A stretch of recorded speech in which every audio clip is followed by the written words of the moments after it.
Hi, welcome back to the second part of this video. Woohoo!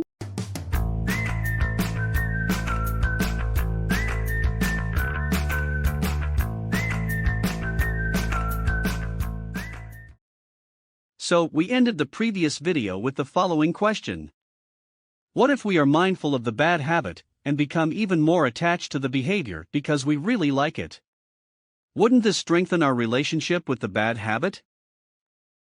So, to tackle this, it is important to understand your bad habit on a much deeper level. But how do I do this? Well, put on a consultant suit. I don't mean literally, of course. Rather, I mean that you have to imagine yourself as an expensive consultant hired to solve a complex problem. And in this case, your bad habit. Before any conclusions can be reached, a consultant will always carry out an in-depth analysis. And the top consultants can even look beyond the problem itself. Beyond what the client thinks the problem is.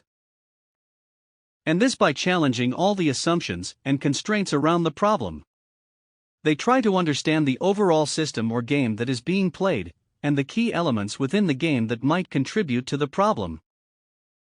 And to understand the game with all its elements, the right questions must be asked. Such an analysis is highly necessary in order to detect the client's blind spots and solve the problem. Without it, we would literally be gambling.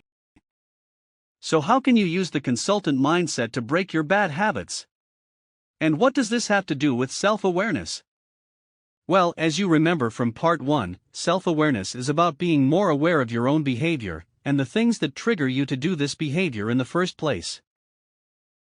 And a consultant mindset is about conducting an in-depth analysis to better understand the situation, and ultimately solve the problem. And such an analysis is highly necessary to understand the habit you want to break, and also to increase your self-awareness around the habit.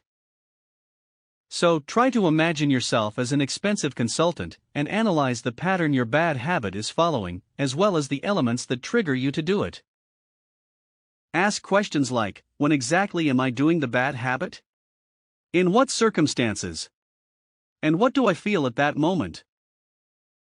For example, this cute little owl eats junk food every time he comes home from work after a long day. He is exhausted and doesn't feel like cooking anything anymore. And because it was a tough day, he craves for something more rewarding than a salad. So instead of preparing a decent meal, he orders a burger and some French fries.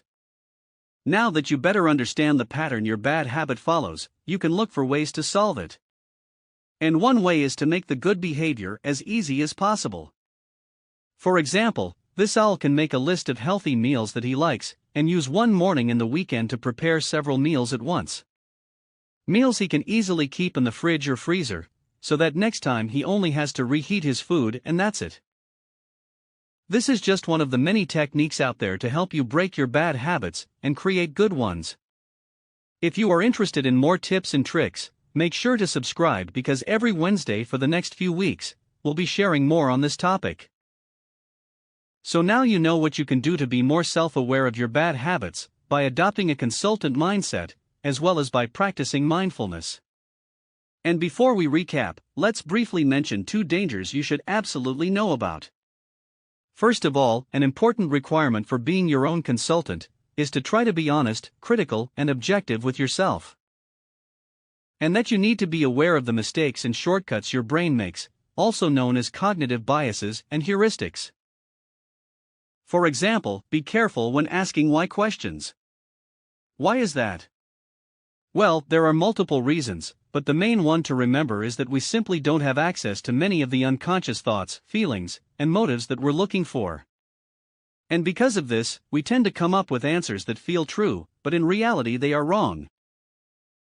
Therefore, it is better to ask what questions, as they force you to look at the problem with a more objective lens.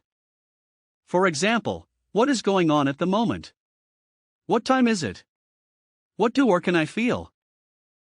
So if you want to increase your self-awareness using the consultant mindset, you need to be aware of the mistakes your brain is making, and try to be as objective as possible by asking what questions instead of why questions. The second requirement relates to the fact that self-awareness must ultimately lead to self-acceptance. When you become more self-aware, you are also confronted with your mistakes and the painful emotions that you did not want to accept before. Sometimes you will start to hate yourself and become frustrated because you are unable to control your emotions properly. Which is normal because it is one of the hardest things to control. But when this happens, remember the following quote from Plato: "All evil is rooted in ignorance." This means that people are not bad because they have flaws, but because they refuse to admit that they have flaws. And if you are not aware of your flaws, you cannot improve them in the first place. This is the main goal of self-awareness when it comes to breaking your bad habits. Understand them so you can adjust them. So, let's now summarize.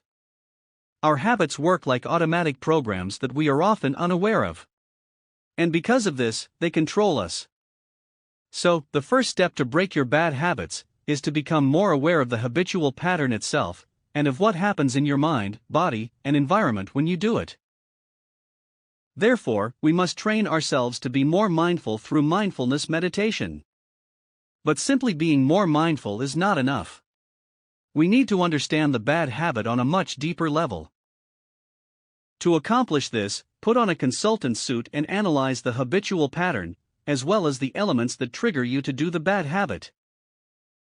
But when doing this, make sure to stay honest with yourself, and be aware of the brain's shortcomings. Therefore, it is better to ask objective questions that focus on what is actually happening, rather than why questions that evoke answers that do not conform with reality, only your own. And remember that in the end, self-awareness ultimately must lead to self-acceptance. So, don't judge yourself too hard for making mistakes. We all do. Accept that being aware of your flaws is more important than to ignore them. It is the first step to self-improvement and personal growth. And it distinguishes true heroes from zeros. Thank you for watching. This was the Wisdom of Everything. If this video was helpful to you, we would appreciate it if you hit the like button or share it with your fellow companions, so we all can make this world a better place. Enjoy your day, get wiser, and let's spread some words of wisdom. Woohoo!